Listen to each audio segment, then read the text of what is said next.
করতেও একটা বাধ্যবাধকতা দেওয়া হচ্ছে, পুরোটা ঢেকে দেওয়া হয়েছে।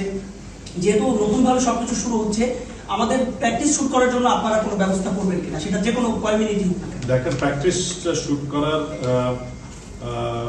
জন্য যদি কোনো বাধ্যবাধকতা থাকে সেটা আমাদের টিম ম্যানেজমেন্ট থেকে আসে। বাধ্যবাধকতা মানে ওই যে আমি শেষ করে নিই, আপনার প্রশ্নটাই আমি পেয়েছি। এটা যদি ক্লোজ ডোর প্র্যাকটিস সেশন করতে চায় team management for technical reasons, তখনই এটা বন্ধ করে দেওয়া হয়। এটা বিসিবির ডাইরেক্টলি আমরা বা মিডিয়া বা আমরা যারা অনুষ্ঠানটা করছি তাদের নয়। কোচ তার টেকনিক্যাল রিজনের জন্যই এটা বন্ধ করে। কারণ সবাই আমাদের যে স্কিল বা যে টেকনিক যেটা করছেন, হয়তো আপনি ওটা দেখছেন না, কিন্তু আপনি যখন ওটা ইউটিউবে বা কোথাও আপলোড করছেন, আমাদের যাদের সাথে কম্পিটিশন তারা তো কিছু উপলব্ধি করতে পারে।